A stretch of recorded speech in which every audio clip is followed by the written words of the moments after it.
Fala, criminalistas! Boa tarde a todos. Sejam todos bem-vindos a mais um programa do nosso Fala Criminalista, trazendo os bastidores da advocacia criminal. E esse mês, o objetivo da gente é tratar sobre Tribunal do Júri, né?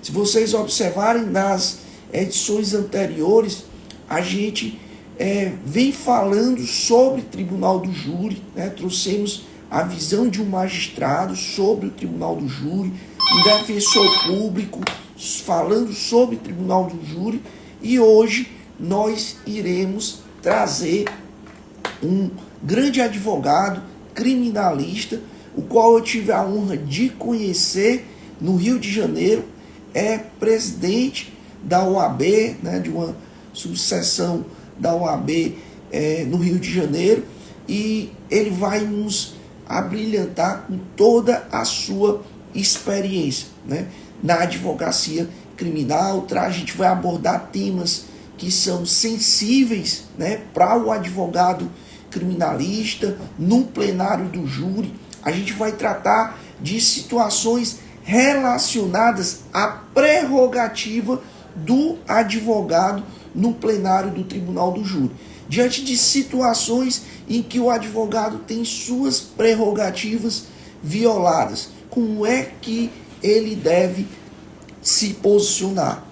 E é a partir disso que nós iremos tratar hoje. Vou pedir o doutor Túlio Fiori para ingressar, se ele quiser fazer um pedido de solicitação, já para a gente começar de maneira bem objetiva. Doutor Túlio, se o senhor quiser já pedir aqui a solicitação.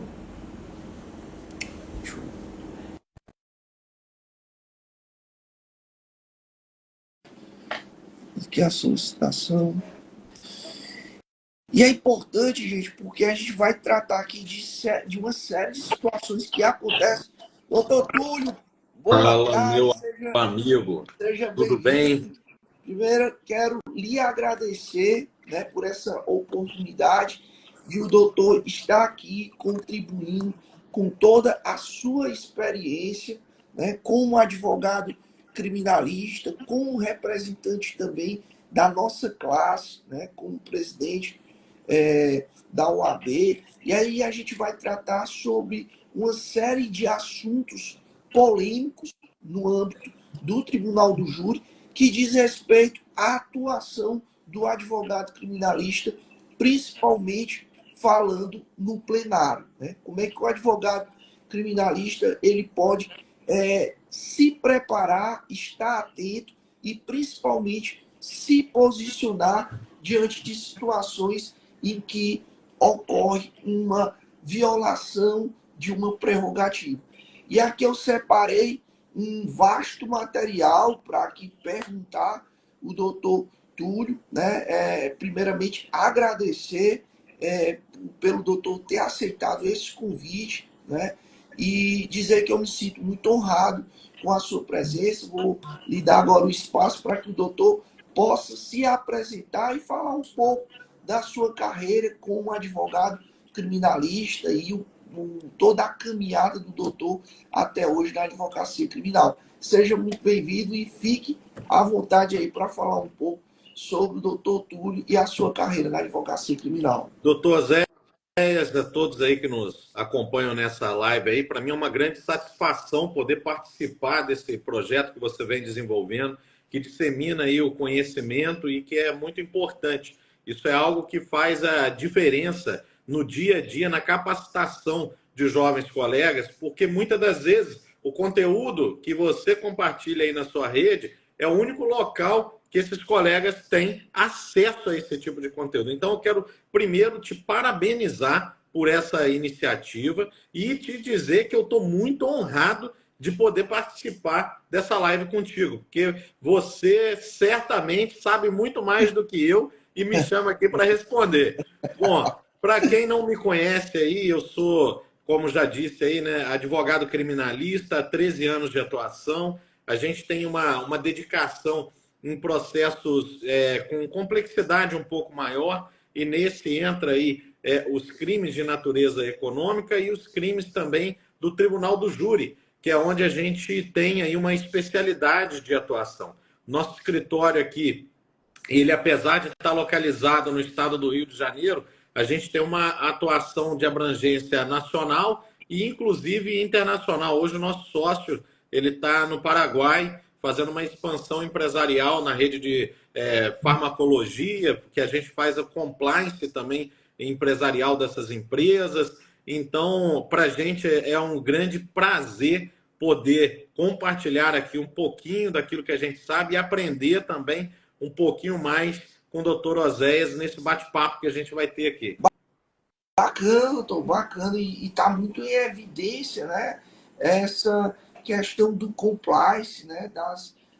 De uma norma de conformidade, das empresas começam a se preocupar e a se organizar com esse propósito de evitar o problema, né? Antes, a gente tinha uma cultura do empresário que deixava o problema acontecer para procurar um advogado para resolver o problema. Hoje não. Hoje o empresário, né, o proprietário de uma empresa, ele se antecipa, procura um escritório de advocacia especializado, né, e ele já se prepara. Se prepara para quê? Para evitar um problema futuro, né? E a partir dessa atuação de forma preventiva, que ele evita um problema, muitas vezes, um problema que pode colocar na cadeia, né? Como a gente viu aí, situações envolvendo a Lava Jato. E aí, doutor, é sobre o Tribunal do Júri essa temática, mas como é a sua especialidade, queria que você falasse um pouco, porque tem muita gente que se interessa, eu particularmente me interesso muito pelo assunto. Como é que funciona isso na prática para o advogado criminalista? É algo muito distante do advogado, né? Muita gente tem interesse em atuar nesse cenário, mas acha que é algo distante, né? Da advocacia criminal tradicional. Como foi que o doutor se inseriu nesse nicho de atuação? Doutor Zéias, a questão é a seguinte: não é muito distante, mas hoje a gente precisa entender que é uma marca nessa geração, né, de que tudo deve ser muito fácil e muito rápido. E não tem como ser feito dessa forma. Para você atuar no compliance, para você atuar em processos de alta complexidade, em processos que, se tem alta complexidade, ou se o trabalho é muito grande, que nem o de conformidade, compliance, também envolvem honorários também maiores. Para você atuar nisso, existe uma capacitação que você deve buscar estar fazendo diariamente. Para mim, a capacitação, Osés, é o mais tranquilo. Por quê? Hoje, o conhecimento foi democratizado. Como a gente iniciou aqui dizendo, o que a gente está fazendo aqui é um bate-papo de duas pessoas, mas que centenas têm acesso àquele conhecimento que a gente está trocando aqui. Então, basta ter interesse. O conhecimento ele foi democratizado. Agora, onde que está a grande mudança no perfil, vamos dizer assim, né, de atuação?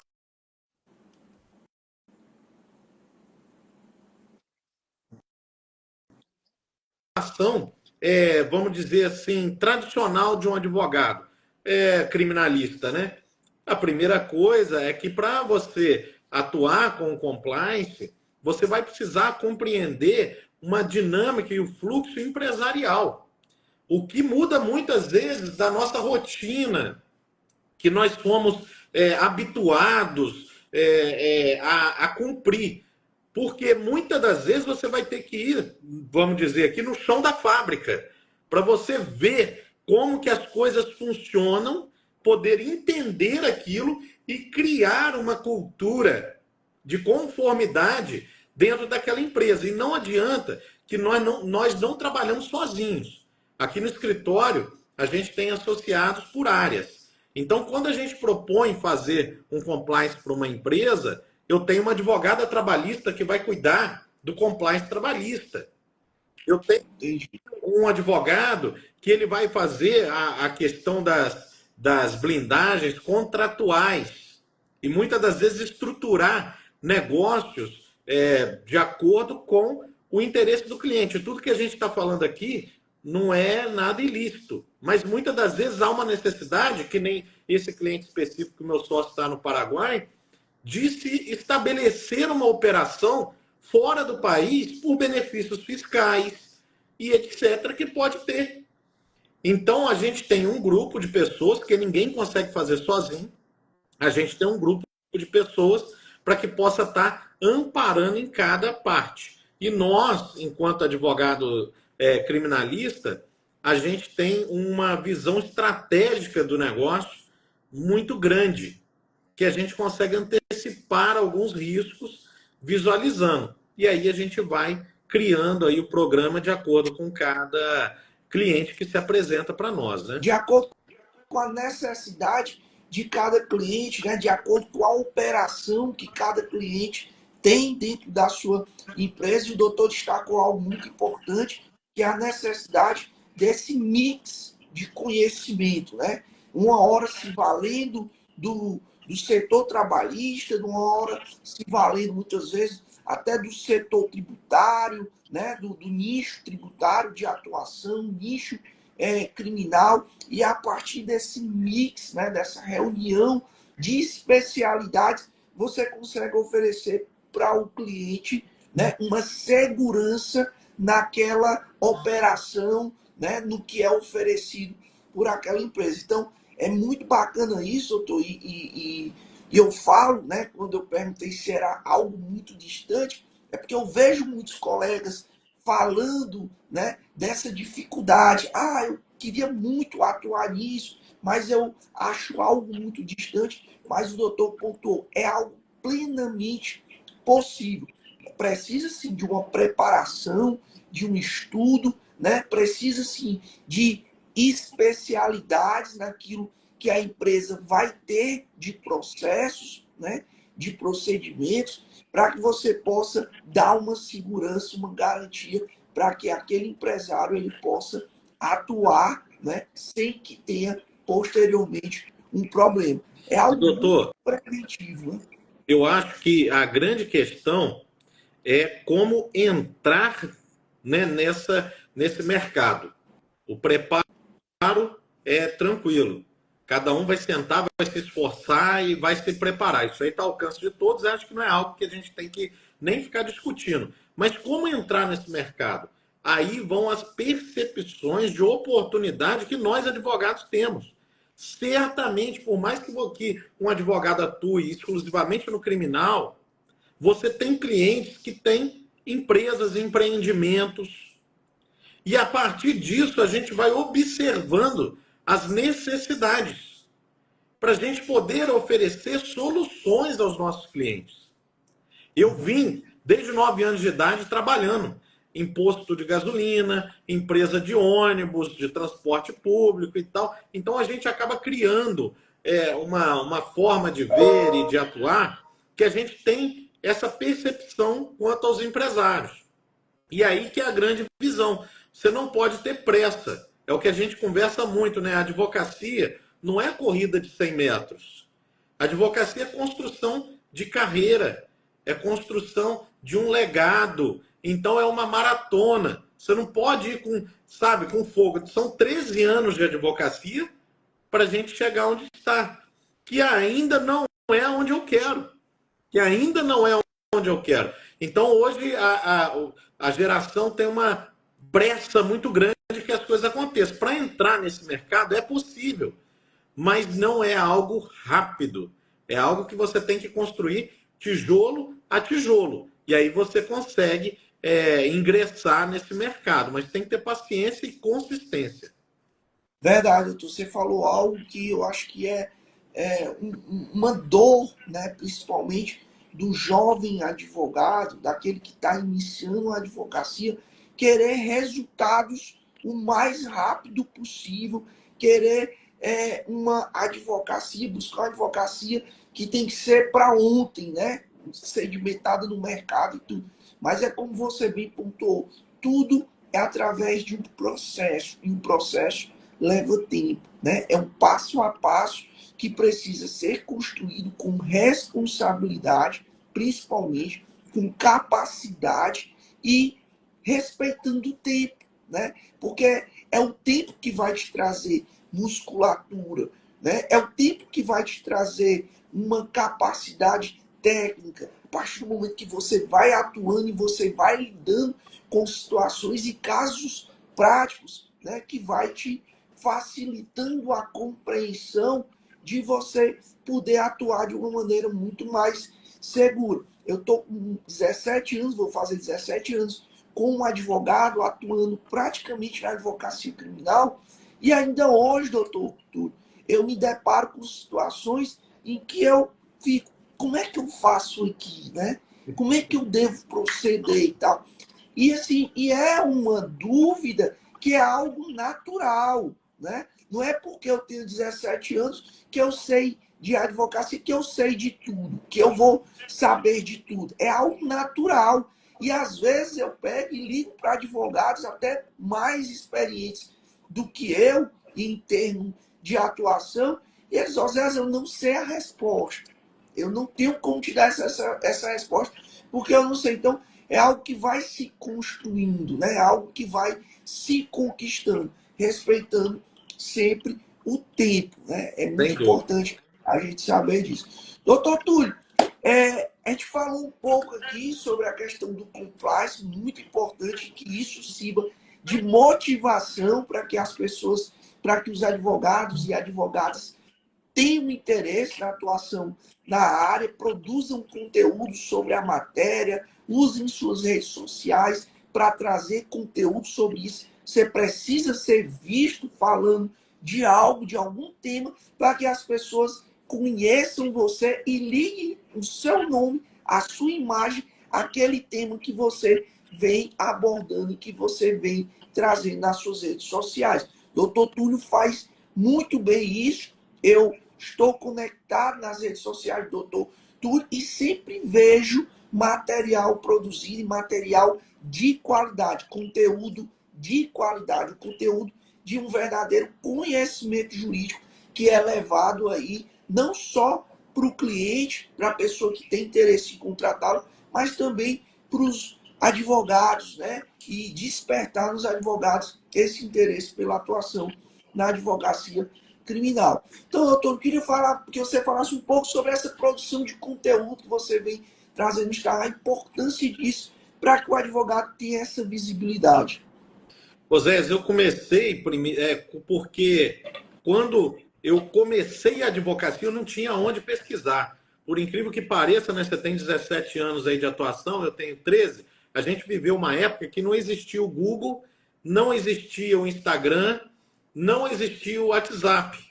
Então a gente não tinha muitos recursos de pesquisa. O YouTube era uma plataforma que tinha música, clipe, algumas coisas assim. E aí quando eu comecei, eu tive essa dificuldade. Eu iniciei a produção de conteúdo nas redes pensando em auxiliar aqueles que teriam dificuldades como eu. Só que depois acaba que isso vira algo que eu gosto muito, que é de ensinar. Então, eu estou sempre nas redes sociais, primeiro, para compartilhar um conteúdo relevante. E acaba que, querendo ou não, fazendo isso, a gente ganha relevância e visualização. E acaba que propensos clientes têm acesso ao nosso conteúdo, por mais que eu, Túlio, eu não produzo pensando nisso. Eu produzo pensando em compartilhar conhecimento de verdade. E muitas das vezes acaba que através desse conteúdo eu sou conhecido e aí acaba que a gente pode ser contratado. Eu falo que as redes sociais hoje, se eu falar aqui contigo, ah, você conhece o José Roberto Júnior?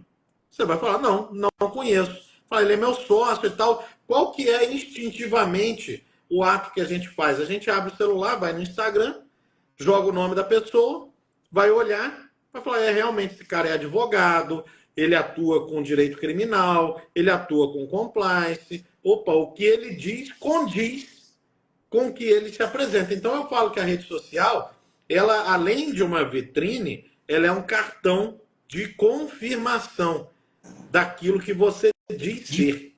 Né? Então, validação, né? Hoje as pessoas têm a rede social com validação daquilo que você entrega, né? De atuação, né? De advocacia no nicho que você escolhe atuar. Então é algo muito realmente, é algo muito bacana. Eu digo muito para muitos advogados que estão iniciando e perguntam, Osés, me dá uma dica de como é que eu posso iniciar minha advocacia. Meu amigo, se você quer iniciar sua advocacia hoje, seja um nicho que for, né? Seja no criminal, seja no previdenciário, enfim, produza conteúdo, né? Conteúdo de qualidade, conteúdo de fácil acesso, né? Para que as pessoas possam entender também o teu conteúdo. Não adianta falar com aquele juridiquês, aquela coisa muito difícil de se entender, né? A mensagem ela tem que ser transmitida e para ela ser transmitida você tem que ser objetivo, porque ninguém quer mais ouvir vídeos, né?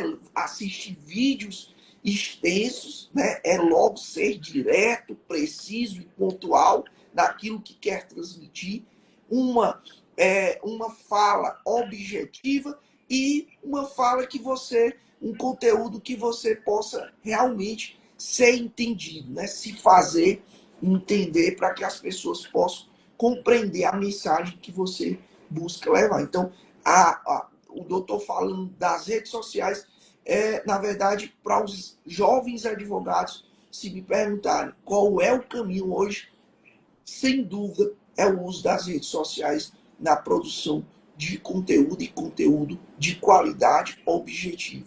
E eu tenho certeza que você vai plantar e vai colher os frutos se você fizer aí, claro, existem várias técnicas, existem vários formatos, e aí cada um pode fazer do formato que acha mais viável, né? Cada um tem seu perfil, enfim. Mas o que é certo é, usem as suas redes sociais para produção de conteúdo. Então isso é muito importante. Doutor Túlio, agora vamos entrar no cenário do Tribunal do Júri, né? Doutor que é apaixonado pelo Tribunal do Júri, eu também sou apaixonado pelo Tribunal do Júri, doutor Túlio.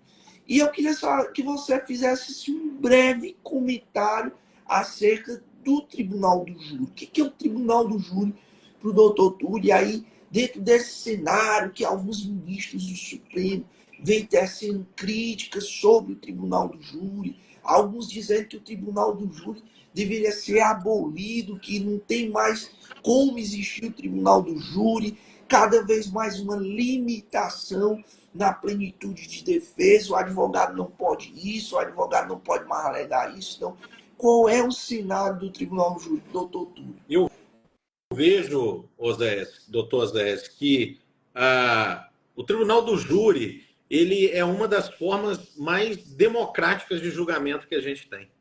Não, ali é o único momento e a única modalidade que verdadeiramente o povo pode exercer a sua soberania. É ali.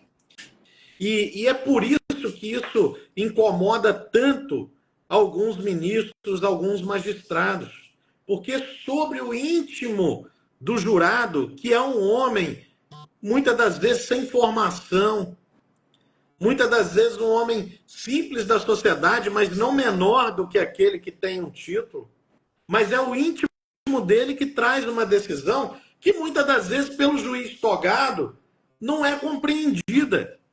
O juiz togado para dar a sua sentença, o seu entendimento, ele tem que fazer uma longa fundamentação, ou deveria, né? Porque hoje em dia a gente tem visto também cada vez mais a simplificação do direito, que nem eles falam, daqui a pouco vão estudar direito só por sinopses, né? Mas, já diferente dele, o jurado não tem que justificar e fundamentar publicamente o seu voto, porque a justificativa e a fundamentação é interna de cada jurado. E ela não pode ser questionada, ou não poderia, porque o que o Supremo Tribunal Federal quer agora é que até isso seja questionado. quando há ali a absolvição por clemência, né, se possibilitando a discussão no tribunal de algo que é íntimo, genérico, que não tem como você discutir, né? Então, para mim, essa é a forma mais democrática de julgamento que nós temos hoje.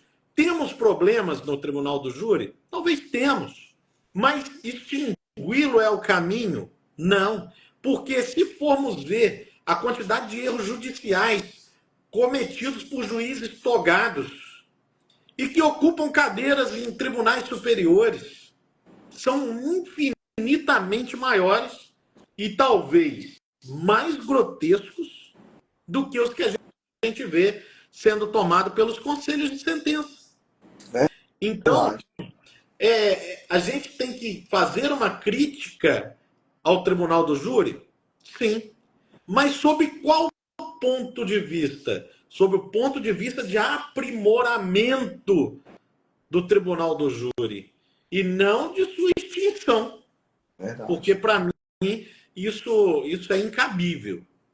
Eu estava fazendo um estudo, doutor Túlio, exatamente sobre isso que você falou. Parece que você está lendo o livro que eu estava estudando. É exatamente o que você está falando.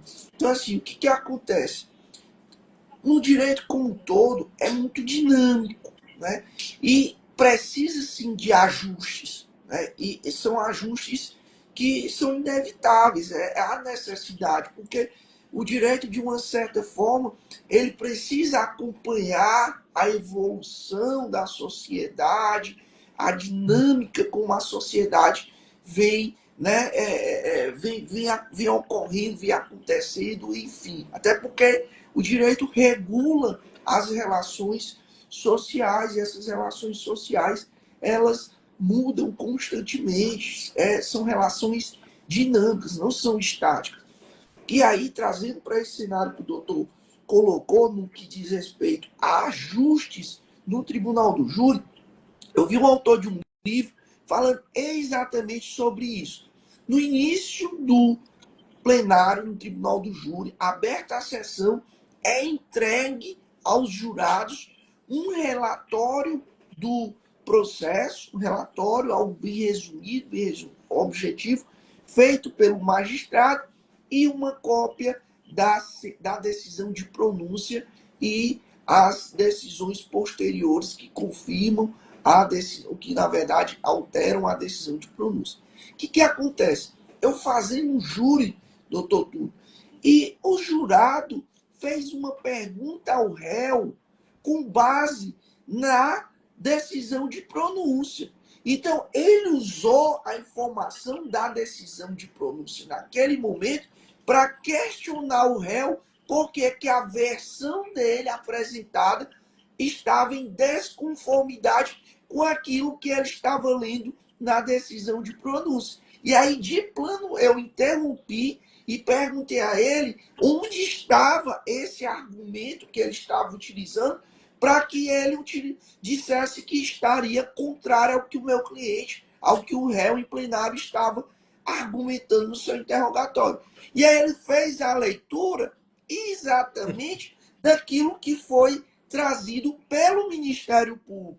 E aí eu disse, olha, o senhor está fazendo a leitura de um documento, de uma versão apresentada pelo Ministério Público, da hipótese acusatória. Mas essa hipótese acusatória, ela pode ser confirmada ou não. E aí a confirmação dessa hipótese acusatória, ela ocorre diante de toda a prova que é produzida dentro dos autos, e o senhor está aqui hoje para avaliar essa prova e principalmente os debates que serão aqui trazidos pela defesa e pela acusação. Veja, ele já começa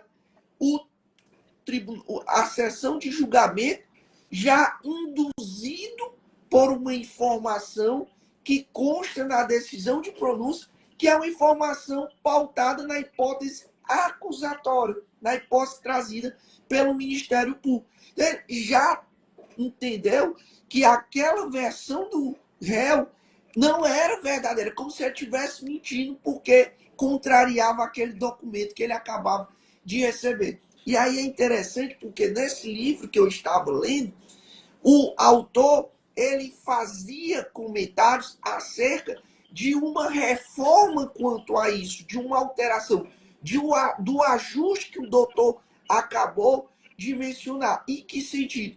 Ocorre isso lá nos Estados Unidos. As considerações iniciais feitas pela acusação, e ele vem e diz, em um tempo bem resumido, dizendo o seguinte: a acusação irá provar isso, isso e isso. E em seguida vem a defesa e diz o que, é que a defesa irá tratar como tese defensiva. Então, se a gente fizer uma análise do que é melhor para âmbito do tribunal do júri, essas considerações iniciais deveriam ser um ajuste cirúrgico naquilo que substituiria a entrega dessa documentação e, consequentemente, se evitaria uma espécie de um julgamento, de um julgamento já de um pré-julgamento, né? Então, evitaria isso. E aí eu disse, cara, que bacana, porque realmente o júri é algo que a gente precisa avaliar, ver o cenário e ajustar, né? E aí o doutor tocou num ponto que é crucial. O júri tem que ser mantido com ajustes, claro, né? Com algo que a gente precisa ver. Será que é interessante isso, essa norma? Será que é interessante mudar algo no tribunal do júri? E o que o doutor acabou de falar é algo importantíssimo. Até porque no Brasil a gente não tem a cultura da oralidade nos julgamentos. Então a gente tem que aprender com esses países que já têm essa cultura estabelecida para não copiar. Não copiar, não pegar idêntico o sistema e aplicar, porque não vai dar certo também.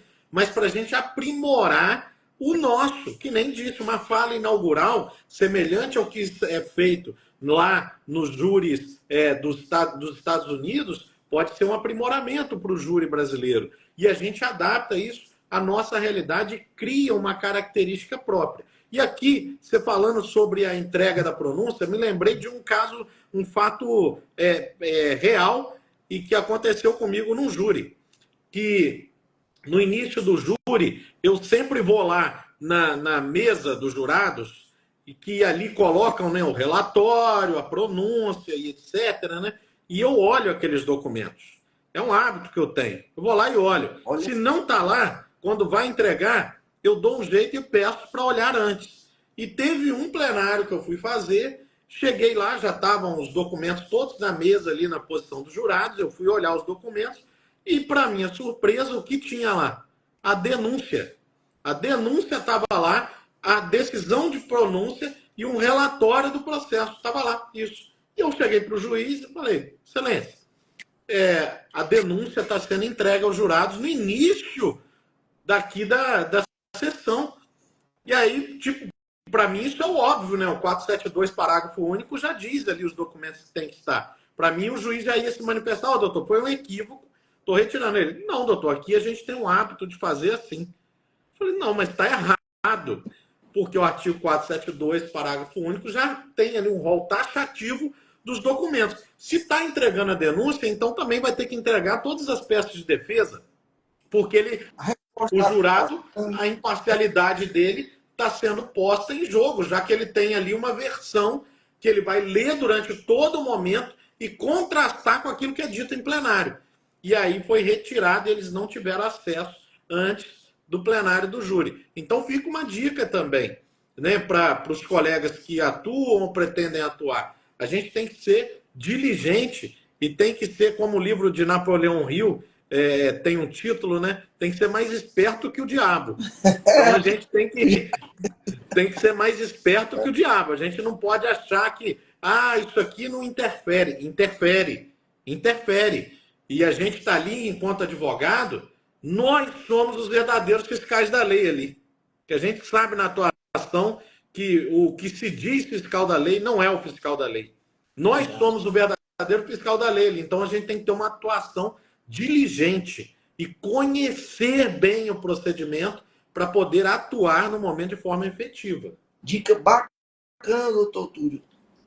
Assim, algo simples, mas que se passa desapercebido por vários advogados, de avaliar e verificar de fato o que está sendo entregue para os jurados, porque isso vai influenciar no convencimento deles, né? Porque ele já começa o júri lendo, ele já começa o júri formando uma ideia, um entendimento sobre algo a partir do documento que é trazido, da leitura daquele material que é produzido. É importante que o advogado esteja atento a fazer a leitura do que é, a fiscalização do que é que está sendo entregue aos jurados. Eu assisti um júri muito complexo, de muitos dias, que eu achei interessantíssimo, que nesse caso específico era um júri na Justiça Federal, em que os procuradores da República fizeram ali a separação, era um processo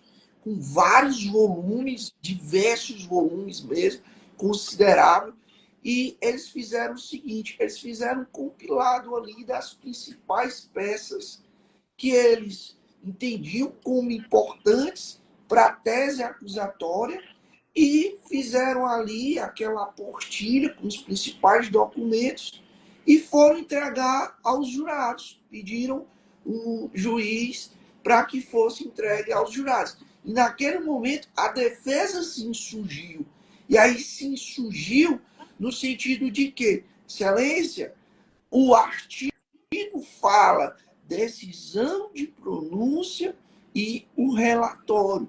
O artigo não fala sobre um compilado, sobre uma apostila ou sobre uma seleção de documentos que serão feitos pelo procurador e entregue aos jurados, né? Então, o artigo é preciso, o artigo é específico. Então, e naquele momento a defesa se insurgiu quanto a essa solicitação do Ministério Público de entregar um material que foi escolhido por eles e que de alguma forma poderia sim influenciar o convencimento dos juízes ali de fato da causa.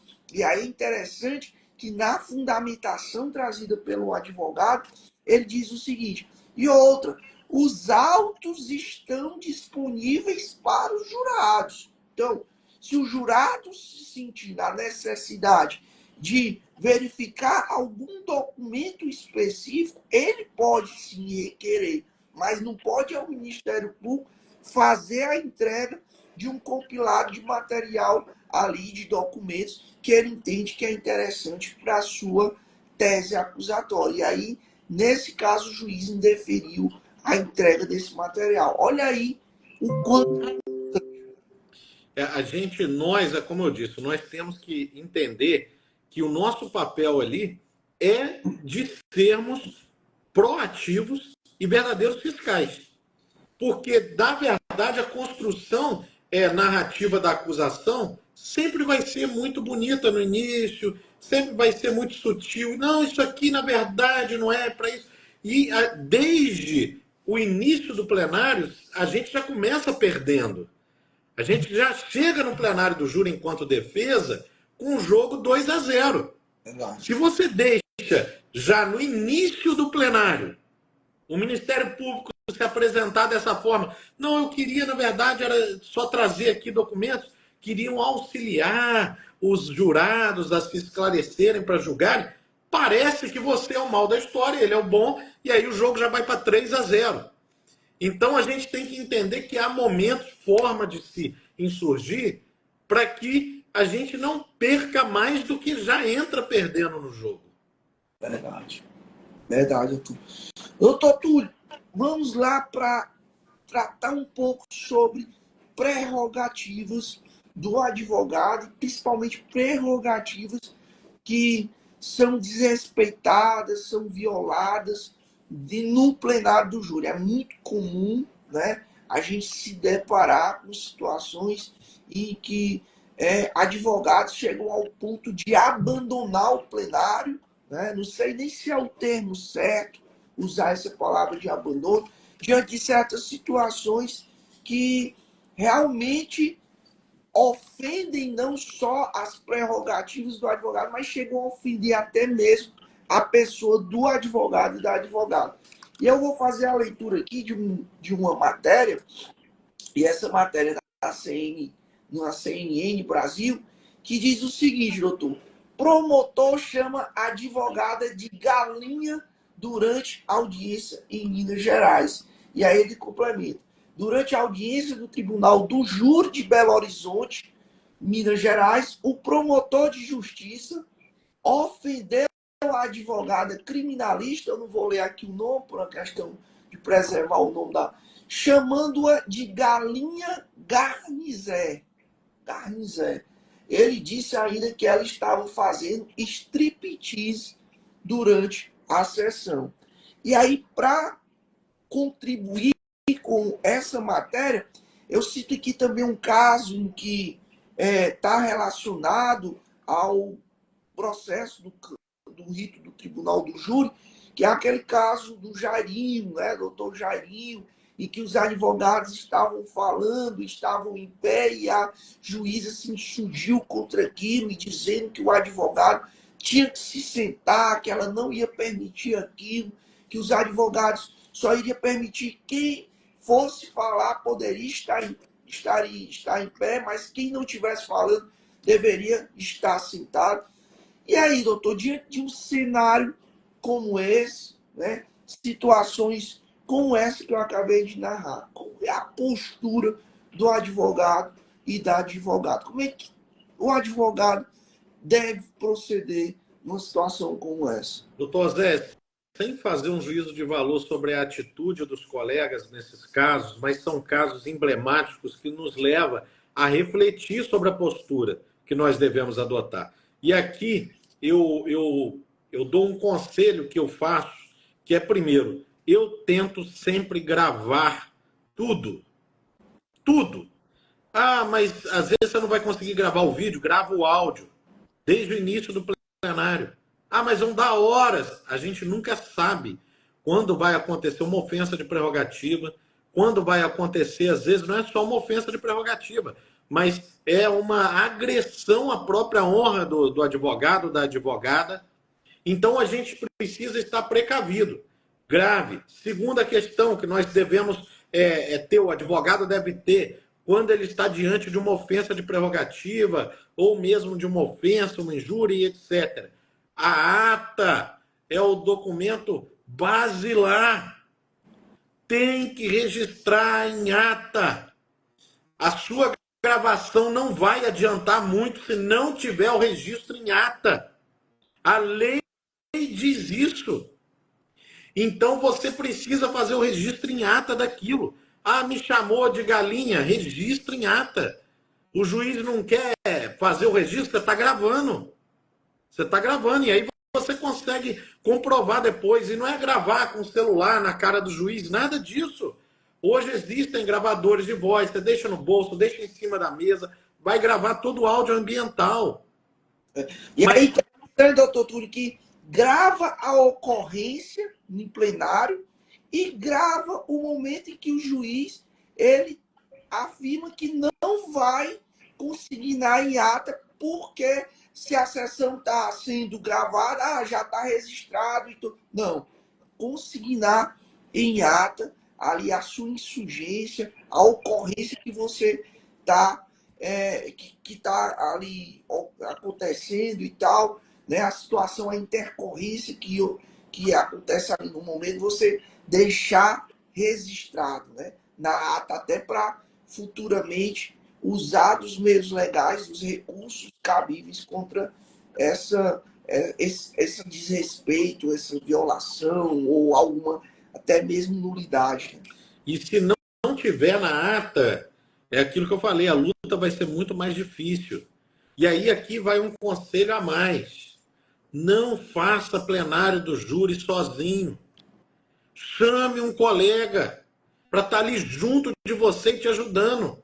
Eu sempre faço isso. Não faço sozinho. Chama um colega, senta aqui. Às vezes o colega não tem nem experiência no júri. Fala com ele, rapaz, tudo que eu falar você vai anotando, porque isso aqui vai para a ata depois, hein? Fala, ó, tal minuto eu fiz a tal, pela ordem, isso e aquilo. Vai observando. Observa se o promotor não está entregando alguma coisa aos jurados. Observa se não tem um jurado dormindo no meio do júri. Por quê? Porque os atos do plenário não são integralmente gravados. Aqui no estado do Rio, a gente conseguiu, com alguns magistrados, que os debates sejam gravados.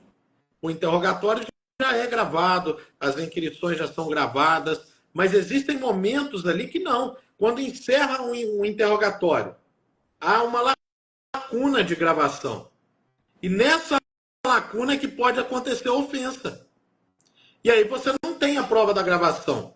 E a lei não diz que aquilo que está constando na gravação diz que deve ser reduzido a termo na ata. Então você, advogado, advogada, tem que estar atento a isso. Existem júris que a gente faz que são muito longos. 14 horas de júri e por aí vai, dias de júri. Isso cansa a gente. Mas é por isso que você tem que ter mais alguém com você, para te auxiliar. A quando você ler a ata, você diz, não, peraí, excelência, aqui eu questionei e não constou. Nesse ponto aqui não foi isso que eu disse. A tese que eu trabalhei em sustentação não foi essa. E a ata é o documento ali primordial que vai servir de base para os nossos recursos e principalmente para arguir eventuais nulidades do júri. Ontem eu tive uma sustentação oral, o doutor Hugo botou aqui, ó, que as sustentações orais que eu disponibilizo no YouTube servem de referência. Terça-feira eu vou publicar mais uma lá. E no Instagram. Ontem eu publiquei no YouTube. E ontem eu estava assistindo um julgado muito interessante no Tribunal de Justiça do Estado do Rio de Janeiro, em que uma audiência de instrução de julgamento foi declarada nula e todos os atos ali posteriores também, então a sentença, consequentemente, porque na ata constava que, apesar de presente a defesa, foi dada a palavra ao Ministério Público, estava registrado assim, foi dada a palavra ao Ministério Público e não mencionou que foi dada a palavra à defesa nas inquirições. Não constou isso ali. E os desembargadores entenderam que se não consta na ata que a palavra foi concedida à defesa para fazer perguntas, e se uma das teses do recurso era o cerceamento de defesa porque não foi concedida a oportunidade de inquirição, valeria aquilo que estava registrado em ata. E anularam. Por causa da ata. Se não tivesse ata, nesse caso, se não tivesse registrado em ata essa circunstância, o que a defesa faria? Não teria material. Então é muito importante, diante de uma violação de prerrogativa, se insurgir, mas fazer o registro em ata. Porque isso pode ser uma nulidade arguída posteriormente em recurso. Até para evitar aquela tão famosa preclusão, né? O sujeito tem um direito, é um bom direito, é um direito que merece ser reconhecido e que tem toda a probabilidade de ser reconhecido, mas aí vem um tribunal e diz deixo de conhecer a matéria trazida pela defesa em virtude de não constar na ata e, portanto, precluso ali a matéria que está sendo arguída, levantada pela defesa. E aí o sujeito tem um direito, mas o direito não é reconhecido porque não constava a insurgência na ata. Né? Então, e, doutor Zé, você falou sobre o caso do Jairinho. Eu lembrei de mais um caso meu. Uma jovem advogada, não sei nem se ela está assistindo aqui, mas eu não vou dizer o nome dela, vou preservá-la, né?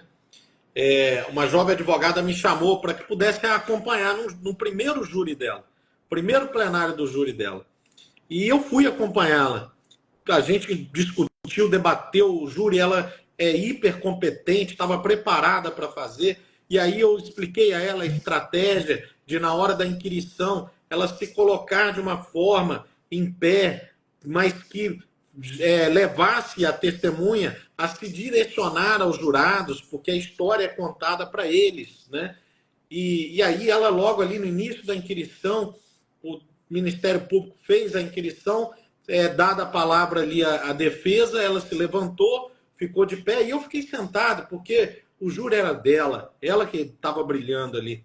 E ela ficou em pé da forma como a gente conversou. Quando ela foi iniciar a sua inquirição, o promotor, sentado de onde estava, fez toda a inquirição sentado de onde estava, falou assim, para todos ouvirem: eu não sei por que essa advogada está em pé.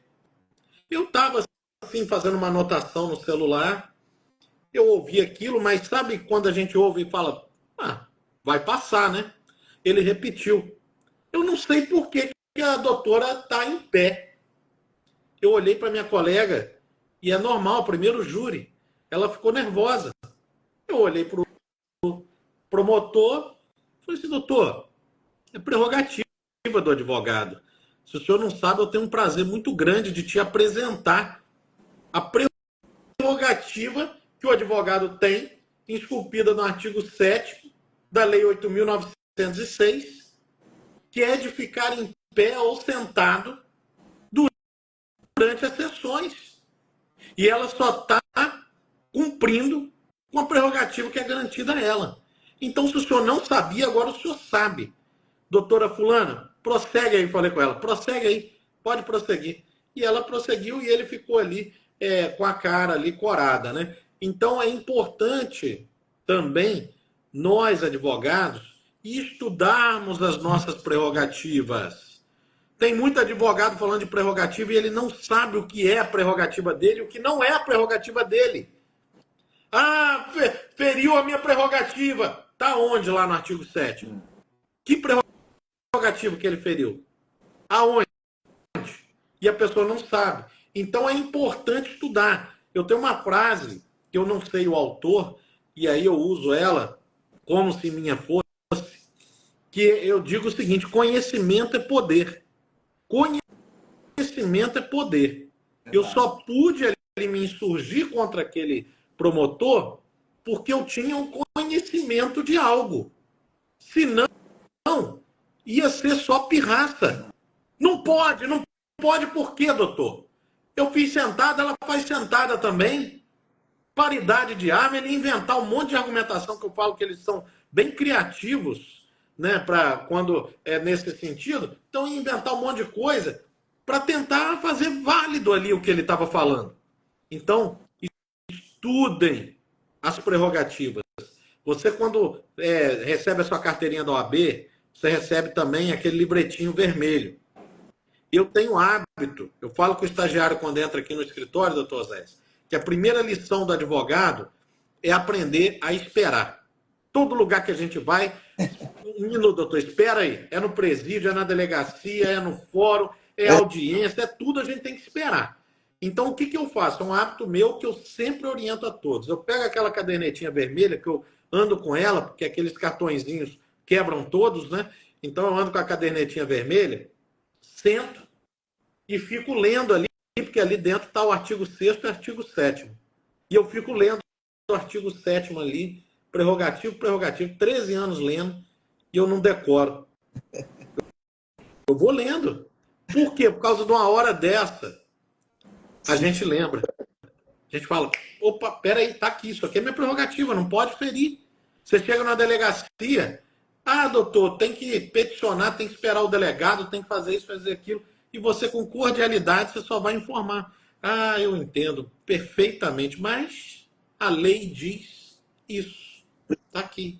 Eu sempre digo, doutor, que se o advogado ele não é conhecedor, e se não é conhecedor, ele não é defensor dos seus direitos, como é que ele vai defender os direitos de outro? Né?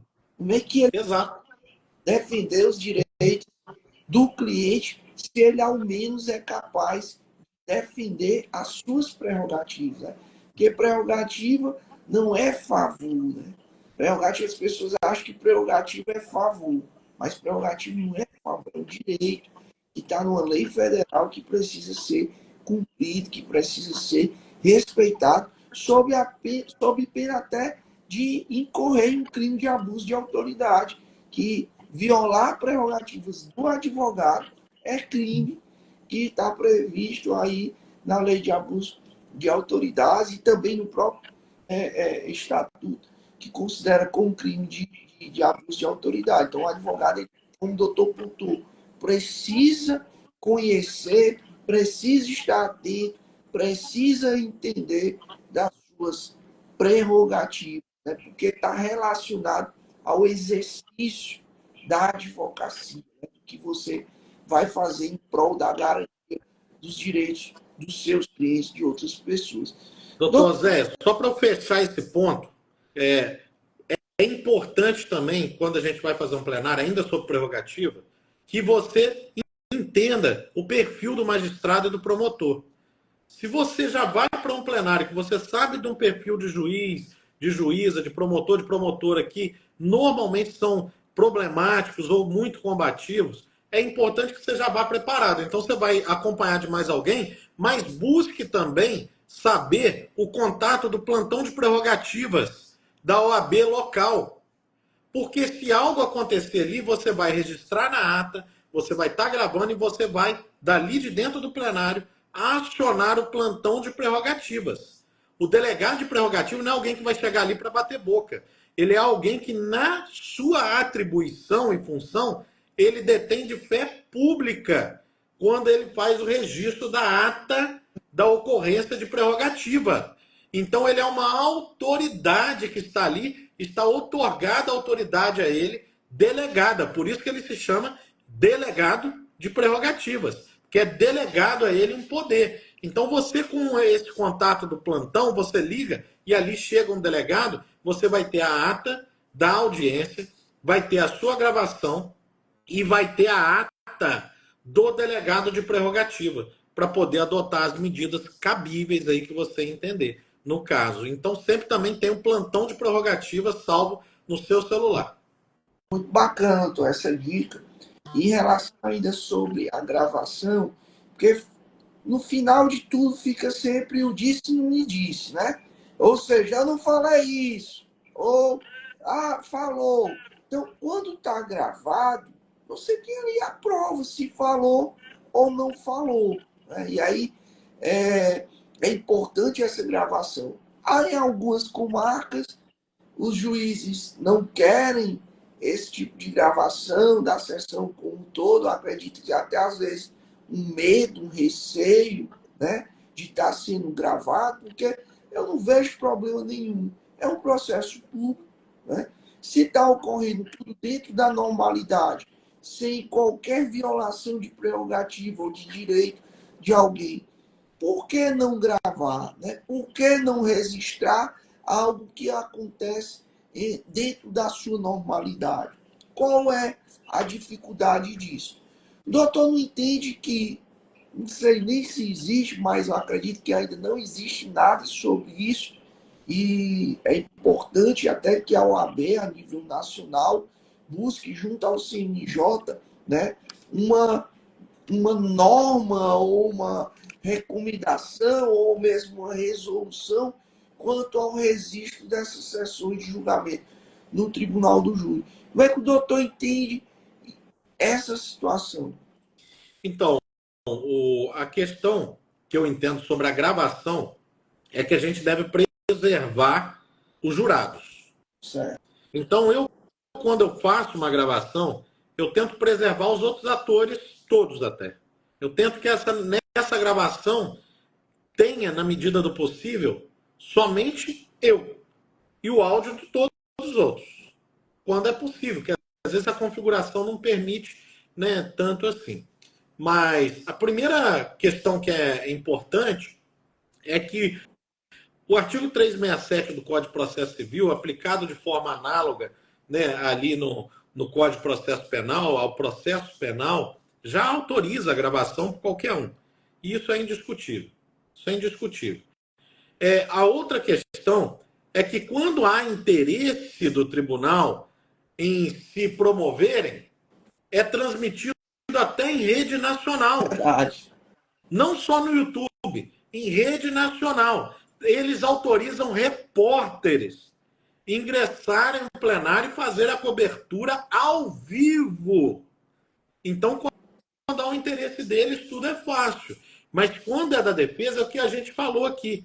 A gente já entra num jogo de 2-0 contra a gente.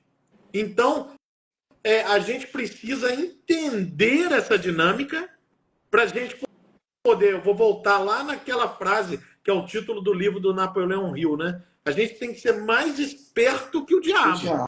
Não adianta espernear, não adianta bater boca, não adianta fazer pirraça e gritar. Isso aí pode ser muito bom para você fazer um Reels para o Instagram, fazer um corte por Instagram. O que vence é o conhecimento. O que vence é o conhecimento. Então já existem manifestações de tribunais superiores que autorizam plenamente, que vamos dizer assim, chancelam aquilo que a lei já diz. Chancela o que a lei já diz. E aí vem o Ministério Público, eu não sei se o doutor viu, mas com uma recomendação para os promotores, inclusive dando a fundamentação que eles devem se manifestar e constar na ata, quando os advogados quiserem gravar a audiência. Se manifestam pela LGPD e por tudo, para que se insurjam contra a gravação de audiência. E nós temos que cada vez mais aprimorar o nosso conhecimento para lutar uma luta justa. E não só se preocupar em fazer um vídeo, um corte para viralizar. Porque o nosso comprometimento tem que ser na defesa do cliente. E a defesa é com estratégia e com conhecimento. Então a gravação a gente resolve dessa forma. Se de tudo eu ver que está criando um embaraço muito grande, por que eu vou comprar essa briga e já perder, de repente, o conselho de sentença ali naquela desavença criada? Eu boto para gravar o áudio, eu não preciso falar com ninguém que está gravando. Com ninguém. Então a gente tem que ser inteligente e estratégico na atuação, porque há muito em jogo, além do nosso ego. Além do nosso ego. Eu sempre digo, doutor, que existem problemas que podem ser e devem ser evitados, né? Às vezes um bate-boca, às vezes ali um confronto, que não vai te agregar nada de positivo. É claro que ninguém vai deixar que os outros venham fazer a gente de besta, né? Isso aí, ou desrespeitar as nossas prerrogativas.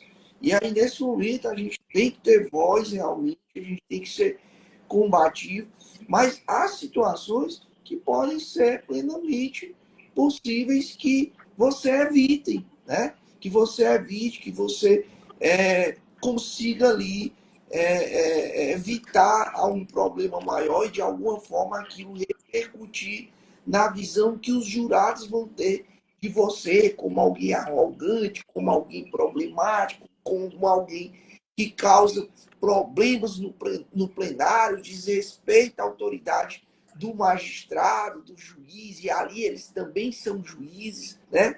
Não juízes togados, mas juízes da causa, eles decidem. Então é muito importante, e até muitas vezes pela relação que os jurados têm com o juiz, com o promotor, aquela relação diária, aquela relação que vai se criando, né? Um vínculo entre eles, e muitos ali acabam gostando da figura do juiz ou tendo um certo apreço e respeito pela postura do promotor, e quando o advogado ele utiliza dessa tese, né, ou muitas vezes dessa postura de enfrentamento, de confusão, de gritaria ou de um embate desnecessário no tribunal do júri, aquilo vai prejudicar quem? O cliente, aquele que está sentado num banco dos réus. Mas, doutor Túlio, eu queria que o doutor falasse um pouco sobre a situação em que o advogado chega ao ponto de abandonar o plenário. Qual é a ideia do doutor sobre isso? Né? E já vi muitos casos, muitas situações em que o advogado chega ao ponto de abandonar o plenário. Hoje, né? Não é mais possível a aplicação de multa, né? A gente teve uma alteração legislativa que foi um avanço muito grande para a advocacia, para os interesses, né, da advocacia, mas existe sempre aquela possibilidade do magistrado oficiar a OAB para que ali se instale um procedimento para apuração de infração ética disciplinar. E aí, quando é que é possível, quando é que compensa, ou se não compensa, de fato, o abandonar o plenário, mesmo em situações em que há um desrespeito ao advogado, situações como essa que eu acabei aqui de ler nessa matéria, o que o doutor poderia nos compartilhar aí, né, trazer para a gente sobre essa sua visão em relação ao advogado que abandona o plenário?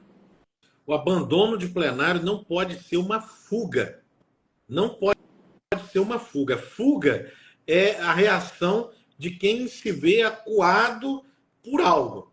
Então, existem plenários que são duríssimos. Duríssimos. E o abandono não pode ser uma fuga para um plenário duro. O abandono ele tem que ser uma medida extrema, que só pode ser adotada se ali a violação de prerrogativa ou outras circunstâncias que estejam ocorrendo inviabilizem o exercício da defesa. Aí a gente começa a entender o abandono de plenário como algo justificável. Agora, a gente não pode escolher o abandono de plenário porque, olha, a circunstância está muito ruim e a gente precisa criar um subterfúgio para cancelar esse júri aqui. E vamos todo mundo embora, alegando qualquer coisa. Aí, nesse caso, o advogado se coloca num grande risco. Porque se oficiada a OAB, a ordem, enquanto conselho de classe, se ela identifica que há uma violação de prerrogativa grave, se ela identifica um ato que inviabiliza a defesa, não só o advogado não vai ser responsabilizado, mas como a autoridade violadora ali será. Então, o abandono de plenário tem que ser algo extremo. Eu não acho o abandono de plenário uma estratégia, por mais que alguns colegas possam utilizar. Eu não acho uma estratégia. Eu acho o abandono de plenário tem que ser uma medida extrema. Assim como eu comparei aqui que não pode ser fuga, o abandono de plenário, num comparativo, tem que ser legítima defesa. É o único recurso que eu tenho para adotar, para defender o meu cliente ou as minhas prerrogativas, que ao cabo e ao fim são dos clientes também. Então, tem que ser uma medida verdadeiramente extrema. Não pode ser diante de um cenário ruim, de um plenário duro. Eu já tive plenários em que o promotor jogava livros no chão, babava, espumava, questionou os meus estudos. Quando eu pedi pela ordem, porque ele foi mencionar o silêncio do réu no meio do debate, eu pedi pela ordem para consignar em ata, só isso, excelência, pela ordem. Conseguindo-se em ata que o promotor fez uso pejorativo do silêncio do réu, enquanto é previsto ali no artigo, acho, 478, agora não lembro de cabeça, como sendo vedada a menção. De autoridade, né? Utilizar o silêncio para poder ir prejuízo do réu. E aí eu questionei isso, e aí ele começou, não sei aonde esse advogado estudou, e não sei o quê, começou a questionar uma série de circunstâncias que eu vi assim, opa, ele entrou no meu jogo. Ele saiu do discurso de acusação do meu cliente e passou a me acusar, e eu não estou sendo julgado, então está sendo bom, entendeu? Então está sendo bom isso. E no final, uma curiosidade, doutor, que eu estudei no colégio, que o pai dele era dono e diretor. Então eu falei isso no início da minha sustentação, da honra que eu tinha de ter estudado no colégio que o pai dele era dono e diretor. E aí o público que estava ali começou a reagir, o juiz teve que pedir silêncio. Então, assim, o abandono tem que ser medida extrema. quis lhe atacar e acabou o doutor revertendo a situação de uma Não forma bem... conhecia, não conhecia um dos players do jogo, que é aquilo que a gente falou também. Você tem que conhecer. Verdade, verdade. E eu sempre digo, o professor Alexandre de Moraes da Rosa vem tratando muito bem isso, teoria dos jogos, né, aplicada ao processo penal, e dentro dessa perspectiva da teoria dos jogos, você tem que muito entender os jogadores, né, fazer uma análise do perfil dos jogadores, entender, prever os passos, né, prever, né, as próximas jogadas dos plays, né. E aí é importante, hoje o advogado criminalista, ele tem que ter essa visão estratégica, essa visão pautada naquilo que é trazida pelo professor Alexandre de Moraes da Rosa quando se trata da teoria dos jogos, né? Viver isso dentro do processo penal, porque nada acontece à toa. Tudo é previsível, né? Claro, tem situações que a gente acha que nunca vai acontecer, mas pode acontecer, né? E aí, quando acontece, você está preparado para aquilo? Então, é importante fazer uma análise de todos os cenários, né? Verificar todos os cenários possíveis para que você esteja preparado diante da ocorrência desses cenários. E, principalmente, eu digo hoje que direito é mais entender de pessoas do que propriamente do direito, né? Então, assim, às vezes você tem um direito, você é conhecedor do direito, você é muito bom naquilo, né, que você está defendendo, na sua tese, mas aí você não conhece o seu oponente, você não conhece o julgador e você acaba se perdendo e todo aquele direito, né, que você domina, que você entende, acaba que você não conseguindo o resultado, né, que você almeja, porque você não soube lidar e nem entender daquelas pessoas, daqueles personagens do processo penal. Que o Luiz está falando que o processo penal é um grande jogo de xadrez. Resumiu tudo, Luiz. O que eu estou falando, você resumiu em uma frase. Realmente é isso. Doutor Túlio, falando um pouco sobre esse cumprimento imediato da pena nos crimes do tribunal do júri, né, algo que é recente, né, a partir do tema firmado pelo Supremo Tribunal Federal, nessa decisão aí que está sendo questionada por vários doutrinadores, operadores do direito, principalmente processualistas, né, em relação a essa possibilidade do cumprimento imediato. E aí o Supremo vem e acaba que desrespeitando a própria legislação que tratava que isso ocorreria nas penas iguais ou superiores a 15 anos, a partir de 15 anos, né? E aí vem o Supremo e decide que pode acontecer em qualquer condenação, né? Ou seja, vai além até do que a própria lei disciplina estabelece. E aí, situações como essa, doutor Túlio, o advogado começa a imaginar, e aí, o que eu posso fazer para evitar, né, um desgaste? O que é um desgaste? O sujeito responde um processo, passa 10 anos em liberdade, né? E processo tramitando o sujeito de liberdade. E ele vai para júri e sai de lá preso, algemado, né? E aí causa todo um reboliço, causa todo um mal-estar, principalmente para você, advogada que está ali atuando em plenário.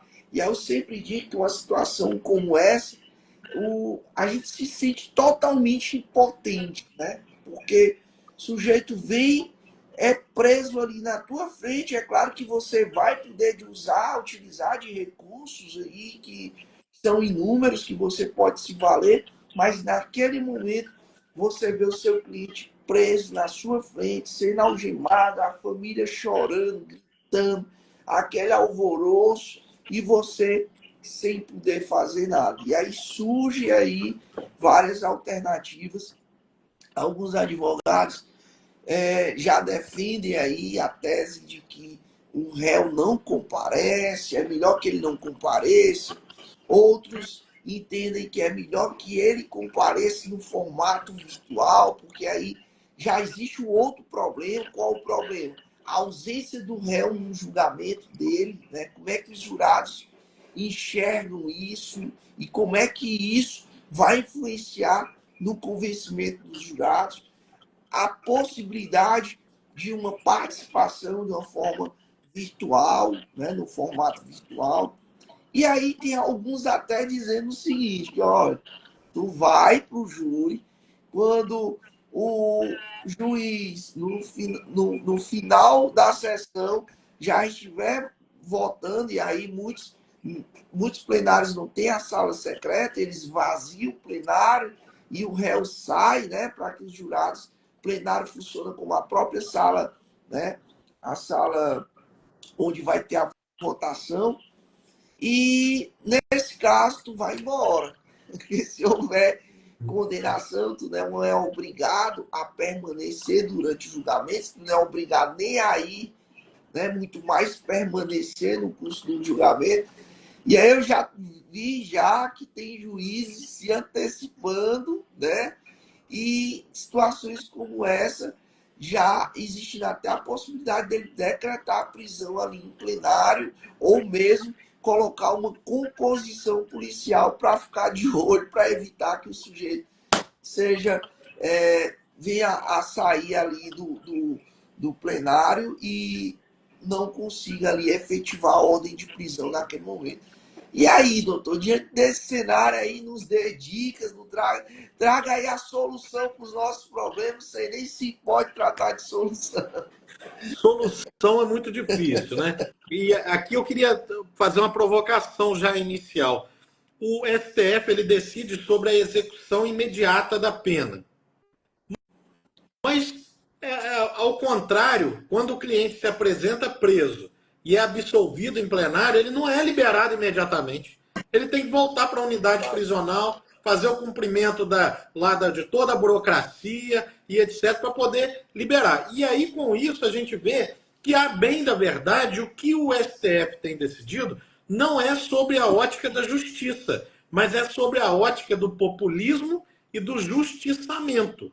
Mas, dito isso, vamos de forma objetiva, né? Eu vejo que são algumas possibilidades. A primeira é o réu comparecer. É o réu comparecer. O melhor plenário é o réu presente. Não tem jeito. E o réu está consciente do risco. Fala, meu irmão, pode acontecer isso. Tá? Pode acontecer isso. A segunda questão, a segunda possibilidade, é você pedir a participação virtual. Mas eu não acredito que vão ter facilidade no deferimento. Não acredito. Existia um precedente do Edson Fachin, existe um precedente do Edson Fachin, autorizando réus foragidos a participarem do seu interrogatório em audiência de instrução e julgamento. Mas isso já está sendo revisto. Então, eu acho que numa linha parecida vão se adotar também para o plenário. Tá? A outra possibilidade é que nem você disse, é o réu literalmente fugir. Ele vai ali, participa, na hora que fecha as portas para votação, pede para ir no banheiro e some. Né? Ele tem como dar o ninja ali na hora ali, né? Vai entrar mais uma tese jurídica do ninja. E aí eu vejo também uma possibilidade, que não é a ideal, mas é uma possibilidade, que é a seguinte: se você tentou a participação dele virtual e não foi deferida, grave um vídeo dele dando o depoimento dele, o porquê que ele não está em plenário, e aí você vai construir ali a narrativa de acordo com os fatos do processo, junte esse documento, esse arquivo, no prazo legal ali anterior à sessão, utilize desse vídeo no momento do seu debate. Bacana. É uma possibilidade. Não tem como vedar isso. É, Não tem como vedar isso.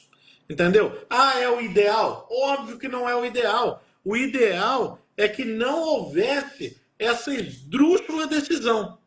Ah, mas a soberania do júri. Então libera também na hora ali, na hora que o sujeito é absolvido, já na hora ali ele não volta para o presídio. Ele vai para casa também, ué. pois Então, é. a soberania do júri. Então, as decisões do júri, daqui um pouco tempo, não serão mais passíveis de qualquer revisão.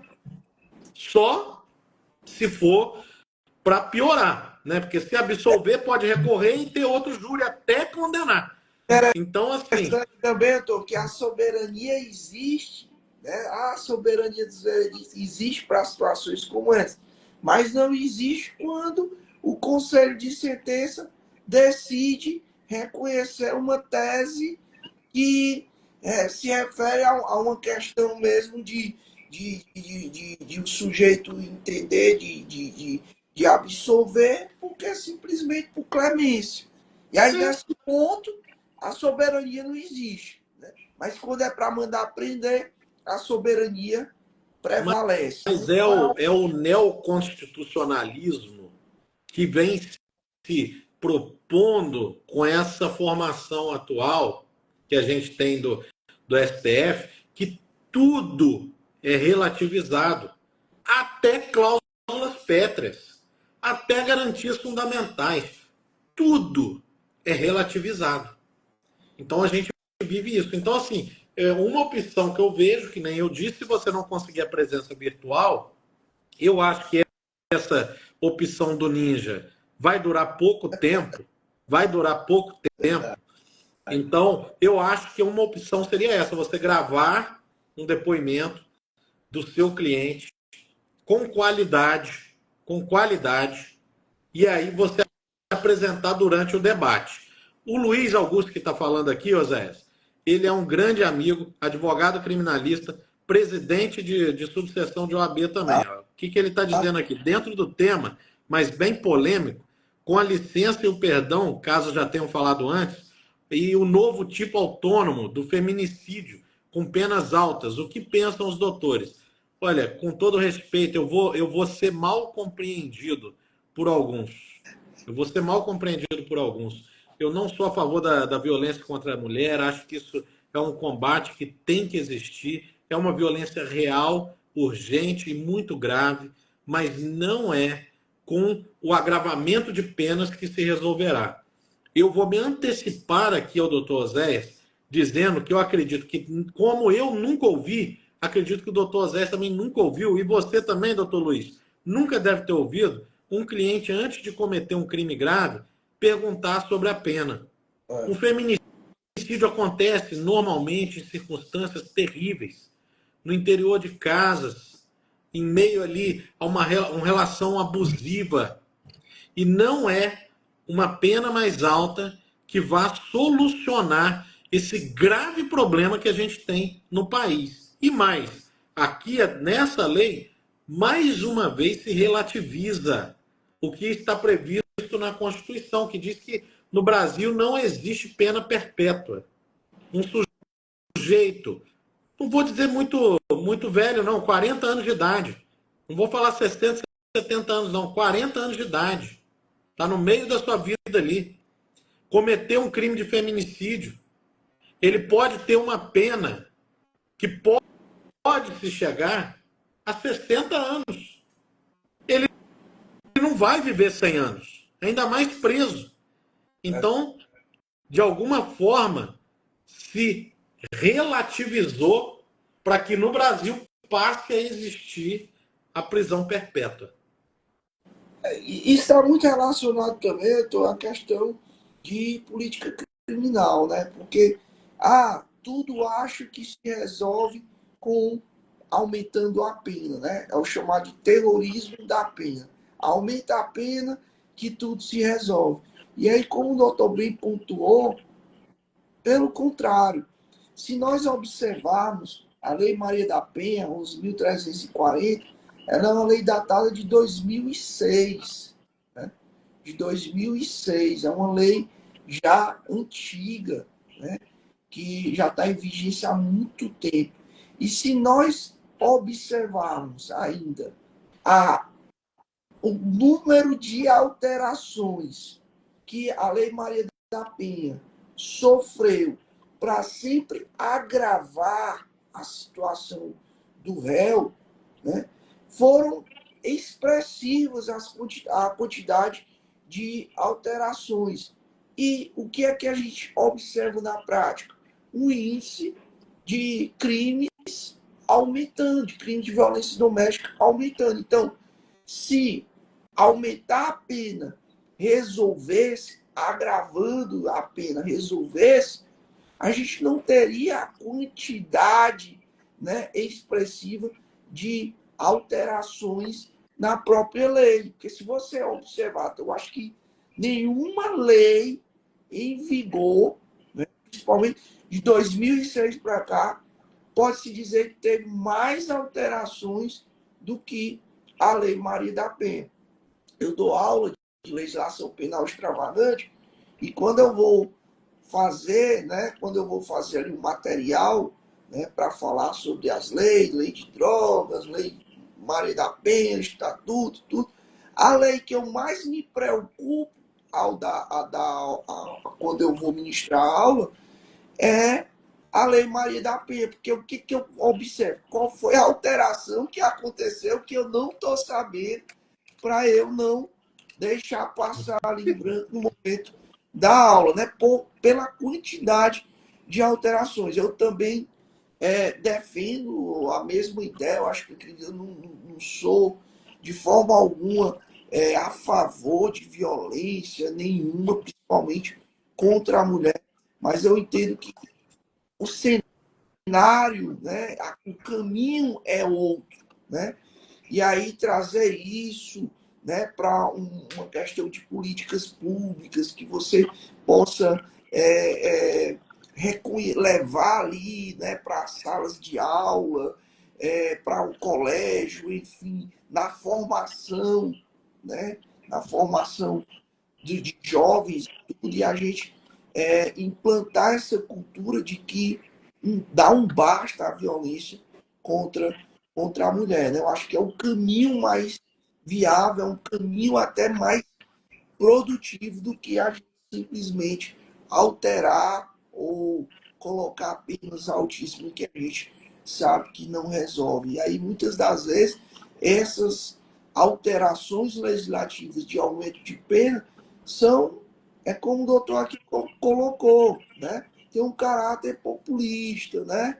Tem um caráter de usar isso até muitas vezes como uma promoção, né, partidária, de benefícios para usar isso como troféu para determinados políticos e tal, em suas campanhas. E a gente percebe que isso vem ocorrendo demais. Né? O doutor está dizendo pense bem, eu acho que então não estou ficando maluco. É exatamente isso. Exatamente isso. Não que nós vamos dizer, não que a gente compactue com violência em sentido nenhum e tal. Mas situações como essa a gente observa que não é o melhor caminho, pelo menos é o que eu vejo, né?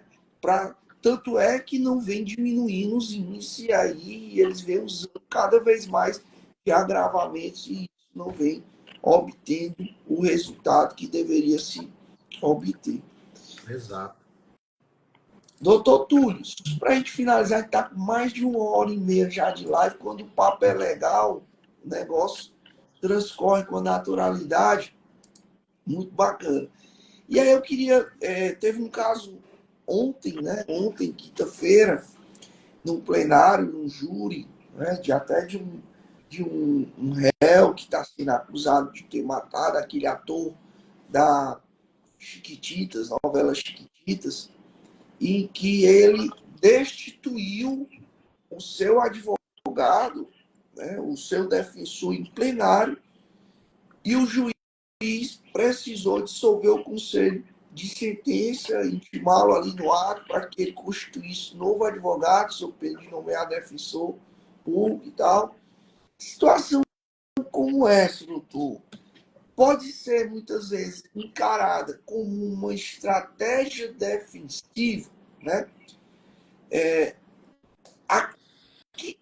Em que circunstâncias, né, justificaria o juiz negar dissolver o conselho porque o réu se utilizou dessa ferramenta ou desse instrumento de ali destituir sua defesa para que, com a finalidade de que aconteça um novo júri, enfim, né?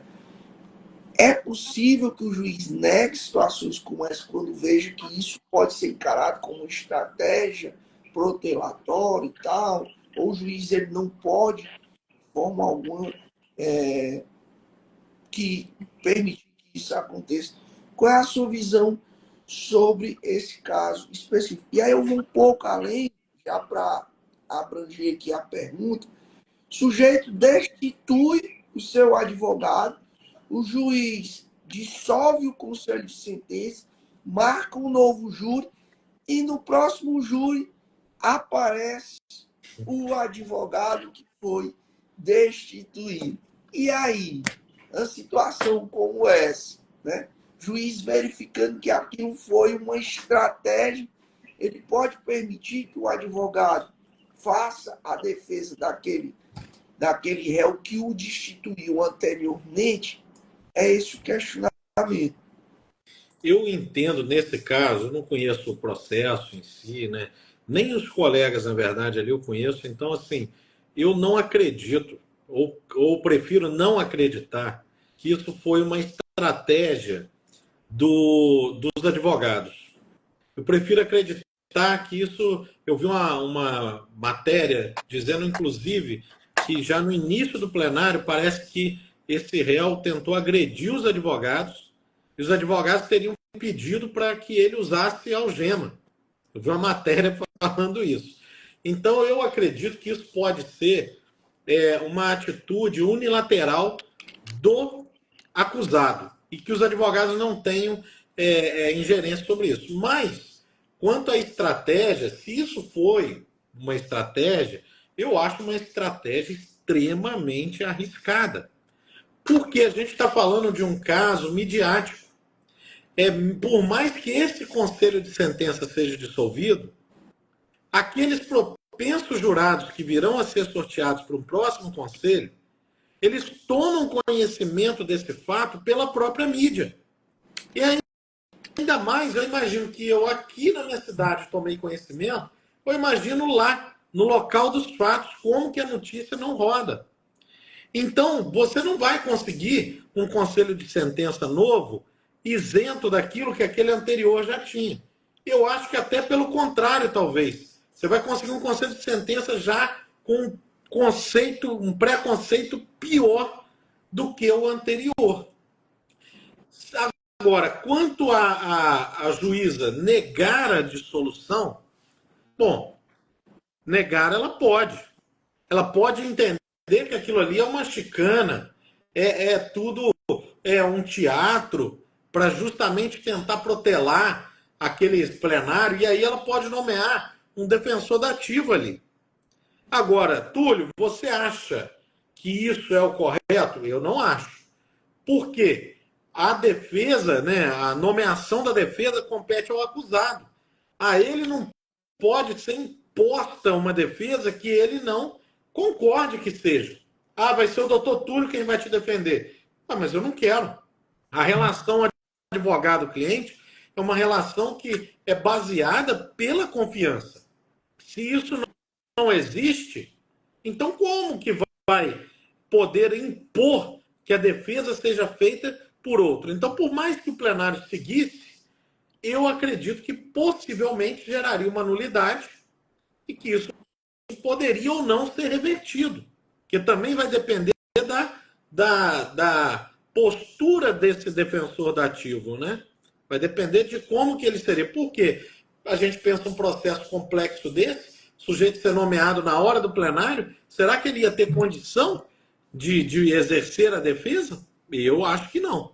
Né? Então, assim, eu vejo que possivelmente seria plantada uma nulidade que seria discutido ali em tribunal superior. Agora, sobre o último ponto que você traz, dissolve o conselho de sentença, aquele advogado saiu dali porque o réu falou que não queria ele mais, ele é destituído, marca-se e, de repente, se deparam com um advogado que foi destituído no júri anterior.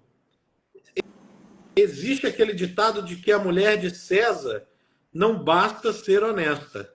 Ela tem que parecer ser honesta também. E para mim, uma atitude como essa transpareceria uma atitude antiética. Transpareceria para mim, por mais que não seja o caso, transpareceria para mim que tudo não se passou de uma chicana. E aí a gente pode se discutir sobre alguma desvio ético passível de um procedimento junto ao conselho de classe. Agora, se a juíza poderia impedir esse advogado de fazer a defesa nesse novo plenário, eu também acredito que não poderia. Por mais que seja estranho. Por mais que seja estranho. Eu entendo que não poderia, porque o acusado tem capacidade civil, o advogado tem capacidade postulatória ali, é advogado regularmente inscrito, eles dizem que se entenderam, então não haveria impedimento para ele exercer a defesa ali. Verdade. Eu não faria. É um ponto interessante, né, que a gente começa a criar situações, né, possibilidades que uma hora ou outra a gente se depara no tribunal do júri, né? São situações como essa que às vezes a gente nem imagina que pode acontecer, mas aí acontece e aí a gente tem que estar preparado para lidar, né, com situações como essa. E só para a gente poder, quando o doutor tratou dessa questão de que não se pode pedir, até para uma relação advogado e cliente, uma relação de total confiança, né? Tanto o cliente, o réu, precisa, né, ter confiança, né, no seu advogado, como o advogado também precisa ter a confiança no seu cliente para que ele exerça ali a sua atuação de uma maneira efetiva e tranquila e tal. Essa relação é uma relação de confiança, tanto no que diz respeito do advogado para com o cliente e do cliente para com o advogado, é a via de duas mãos. Né? Aí a gente cai na questão a gente chega à questão da plenitude de defesa, da defesa. E é um dos pontos que a gente precisa observar é que no âmbito do tribunal do júri, se o juiz perceber que o réu ele está indefeso, que a defesa não está fazendo o seu papel da forma como é para ser feita, ele pode dissolver o conselho de sentença, ou seja, precisa garantir que o réu ele esteja de fato, né, ele esteja de fato sendo defendido. E não só sendo defendido, mas uma defesa efetiva, né, uma defesa comprometida ali, e principalmente uma defesa que seja capaz de resguardar, no mínimo, dos direitos ali daquele que está sendo julgado. Eu peguei um caso agora recente, fiz até um vídeo sobre isso, doutor, tudo, em que o réu foi condenado a 40 anos, o advogado, ao apresentar a apelação, ele não mencionou a linha, né, o fundamento legal de 593, 3, a linha A, D, né, A, B, C e D, de acordo com o motivo. E aí o juiz negou seguimento ao recurso, argumentando que no tribunal do júri, os recursos eles têm fundamentação vinculada, fundamento trazido pelo magistrado. E em razão da defesa anterior não ter mencionado esse fundamento legal, ele negou o seguimento. E aí, na minha sustentação oral do recurso cientista que foi protocolado contra esse negativo de 6 meses, eu usei exatamente esse argumento, né? Primeiro, o argumento de que a fundamentação poderia ser trazida nas razões. E aí existe uma vasta jurisprudência dos tribunais superiores que seria um mero erro material de você não colocar ali a fundamentação, o artigo vai ser utilizado para como insurgência no seu recurso de apelação. E o que de fato tem que ser observado e analisado são as razões. Né? As razões é exatamente isso. Os motivos pelos quais você, defesa, tem está inconformado com aquela decisão. Então você pode fazer muito bem isso nas razões. E aí eu ainda trago, né, na minha sustentação, para contribuir com essa versão, exatamente isso, que o magistrado no tribunal do júri, ele tem por obrigação, sob pena até de nulidade, e sob pena até de ele mesmo dissolver o conselho. Na verdade, ele mesmo pode dissolver o conselho de sentença quando ele vê que o réu não está sendo defendido de maneira efetiva. Então, como é que eu posso dizer que aquele sujeito, como é que eu posso tirar daquele sujeito o seu direito a um duplo grau de jurisdição, a um recurso de apelação, por um erro da defesa técnica, quando a própria legislação impõe que o juiz tenha uma postura de ofício para dissolver o conselho se ele perceber que o réu está indefeso. É algo que é contraditório, né? Não é uma questão legal, que não é só uma questão legal, que está positivado, mas vai muito além a questão até de bom senso, de coerência, né? E eu queria lhe ouvir também nessa análise.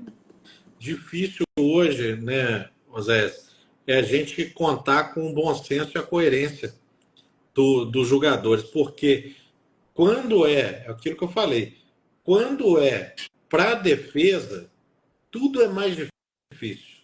Quando é para a acusação, tudo é relevado. Tudo é relevado. Então a gente está diante de uma circunstância, que nem você diz, que a gente está discutindo garantias fundamentais da Constituição. E, não, ao meu ver, não deveria ter dúvidas quanto à possibilidade de reconhecimento dessa argumentação. Isso não tinha que ser, sabe? Para mim isso é fato posto. Está ali. É cláusula, é garantia fundamental do cidadão. Mas a gente, enquanto advogado, enquanto advocacia, a gente tem que se desgastar muito. E esse é o papel. Esse é o papel. Então a gente tá aí para isso. Tem uma frase de um filósofo chinês, Lao Tse, se eu não me engano, que diz que o rio ele atinge os seus objetivos porque aprendeu a contornar os obstáculos. E o advogado é exatamente isso. A gente aprende a contornar os obstáculos, assim como você, diante de uma circunstância aí que te apresentou, que você via obstáculos gigantes, mas a gente não tem que focar nele, a gente tem que focar em desviar deles, contornar eles, para a gente poder alcançar os objetivos. E aí vem a atuação estratégica. Verdade. Doutor Túlio, aí já quase 2 horas de live, rapaz. Quando o papo é legal, o negócio vai passando, e a gente não percebe. E eu gostaria de, né, da gente caminhar aqui para o final, né? Gostaria que o doutor fizesse aí as considerações finais e, se puder, claro, né?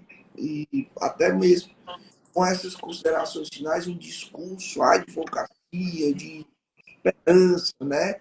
De a gente buscar cada vez mais uma preparação, se aperfeiçoar e realmente o que eu posso dizer é que a advocacia vale a pena. A advocacia criminal, pessoal, vale a pena sim, né? Vale a pena sim. Mas antes disso, doutor, de passar a palavra, gostaria de externar aqui a minha gratidão, certo?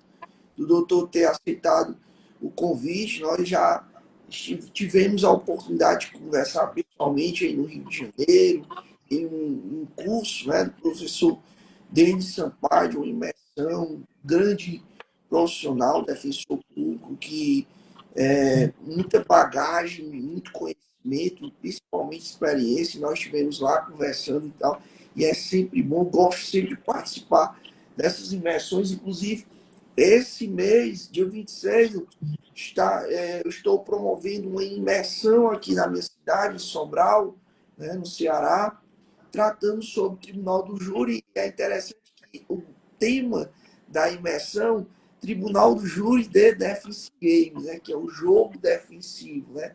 A gente fazer e trabalhar o Tribunal do Júri numa perspectiva mesmo de um jogo, né? De traçar estratégias, de buscar resultados, recompensas a partir da definição das melhores estratégias. E é isso que a gente tem que fazer no Tribunal do Júri. Aí eu criei esse nome porque é exatamente isso, para dar a ideia de um jogo, e se é um jogo, você precisa saber jogar. Né? E fica aí o convite a quem nos assiste, de, se quiserem e puderem participar dessa imersão. Vai ser um momento muito bacana. Vamos tratar principalmente não só da parte técnica, mas tratar também sobre aspectos extrajurídicos, né? Quando se tem uma plenitude de defesa, a gente não pode só focar em questões técnicas, processuais, não que não importa, é muito importante. O advogado tem que estar preparado tecnicamente para exercer a defesa em plenário. Mas, além disso, é importante que o advogado também ele seja detentor de um conhecimento sempre pautado nos aspectos mesmo extrajurídicos, de entender o perfil comportamental, de entender sobre arquétipos, né? Falar um pouco sobre isso. Nós iremos tratar sobre isso na nossa imersão, quais são os tipos de arquétipos e como é que isso pode influenciar, né, na cabeça dos jurados a partir de um modelo inconsciente que cada um de nós temos diante de um determinado perfil de comportamento e tal, como é que é a postura, e essa postura muitas vezes é até mesmo inconsciente, a reação inconsciente daquilo que você enxerga naquela pessoa, né? naquele modelo. Né? E aí a gente vai tratar sobre isso, falando muito também dessa questão de um processo penal estratégico a partir da teoria dos jogos, trazendo vários insights bacanas sobre uma atuação estratégica. Tudo é estratégia. Não existe nada na vida que não seja de uma maneira estratégica. Então, eu estou aproveitando um pouco para falar sobre a imersão, mas, de fato, eu quero aqui externar gratidão, certo? Pelo doutor ter aceitado o convite de estar aqui, tirando aí 2 horas do seu tempo. Eu sei que é bastante corrido, né? Além da advocacia, de exercer a advocacia criminal, o doutor ainda é presidente, né, da ordem aí no Rio de Janeiro, e tem vários afazeres, tem muita coisa para se preocupar, e aí tirar essas 2 horas do seu tempo para poder estar aqui conosco, compartilhando das suas experiências, das suas vivências e principalmente do seu conhecimento, né, ao longo da sua carreira, é algo que nos deixa mesmo honrado, né, pela sua presença. Então, gratidão, né, espero tão logo e a gente possa estar batendo esse papo de forma presencial, né, ali, como a gente teve a oportunidade de fazer isso em Rio de Janeiro, almoçando junto, conversando, né, falando das nossas dores, incentivando, estimulando o outro. É importante saber também que não é difícil só para mim, não é difícil só para o doutor Túlio, né? A dificuldade existe, faz parte de um sistema, é difícil, é bruto o sistema, ele é feito realmente para desestimular o advogado, mas não é o sistema que vai fazer que a gente pare. Então é isso, doutor. Muito obrigado. Né? Se o quiser e puder fazer suas considerações finais para a gente finalizar o nosso encontro de hoje. Eu agradeço muito, doutor Zés, recomendo muito a você que está assistindo aí a participar dessa imersão. Doutor Zés é um exímio advogado, é um advogado que tem se dedicado à capacitação de outros colegas. Eu tenho acompanhado à distância aí as imersões que ele já fez e tem sido assim espetacular. Então eu recomendo muito que você participe, porque aves de penas raras voam juntas. Então, se você quer ser uma águia, se você quiser ser uma referência, se você quiser ter uma atuação de excelência, você tem que estar andando com quem assim atua. E o doutor Zéias é um desses. E eu te digo, como final aqui, né, sobre o Tribunal do Júri, quem vence é quem está melhor preparado e não quem fala mais alto. Hoje a gente vê algumas atuações muito cenográficas, muito para posts de Instagram, né? E falando coisas e fazendo performance. Hoje, mais do que nunca, quem vence é o melhor preparado. Nós, enquanto advogados, nós estamos ali, como eu já disse, nós somos defensores da liberdade, da justiça, do devido processo legal. A nossa luta ela vai muito além de uma simples defesa. A gente luta pela preservação dos direitos fundamentais de todos. E uma sociedade onde muitas das vezes o poder se impõe sobre a lei. É nosso preparo que nos permite resistir, lutar e vencer. Então, a advocacia, para mim, eu encaro como um verdadeiro sacerdócio. Quando eu entrego uma carteirinha para um jovem advogado, eu digo a ele: você, a partir de hoje, é um marco da sua vida. Você jamais deixará de ser advogado e advogada. Então, honre essa carteira, honre essa classe que você faz parte. É difícil para todos o início, mas a advocacia dá certo.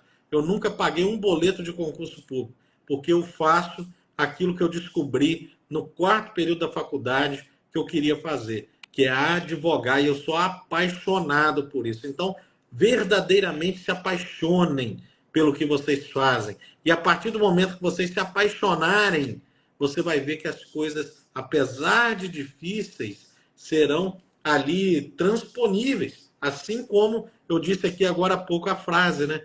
De que o rio atinge os seus objetivos porque ele aprendeu a contornar os obstáculos. E assim eu finalizo aqui, mais uma vez agradecendo, dizendo que se passaram 2 horas, mas que eu não percebi, porque a conversa foi muito boa. Estou à sua disposição, meu irmão, para a gente bater outros papos, seja através do vídeo, eventualmente na oportunidade presencial. A gente está aí para contribuir. E eu desejo aí, como eu finalizo as entregas de carteira também, eu desejo não sorte, porque sorte é o resultado do despreparado. Qualquer um pode encontrá-la, né? Mas eu desejo sucesso, porque quem tem sucesso jamais perderá uma oportunidade que a sorte lhe dará e mais. Se a sorte não te der, você constrói. Então eu desejo isso, tá? Eu tenho um orgulho muito grande aí de poder ter te conhecido e participar aí desse momento, tá joia? Um abraço a Obrigado. todos e todas aí. E com Deus, certo? E dizer que essa live vai ficar no nosso canal no Instagram. Se depois vocês quiserem assistir novamente a live, compartilhar com conhecidos, vão lá no nosso Instagram, tá lá a live, como todas as outras que já aconteceram. Doutor Túlio, que Deus lhe abençoe sua família e até breve aí, quando a gente se encontrar, seja presencialmente ou nesse formato virtual, pode ter certeza que pode sempre também contar conosco aqui. Quando estiver no Ceará, eu quero estar presente aí para poder lhe dar um abraço forte. Abraço, que Deus lhe abençoe. Abraço, fique com Deus.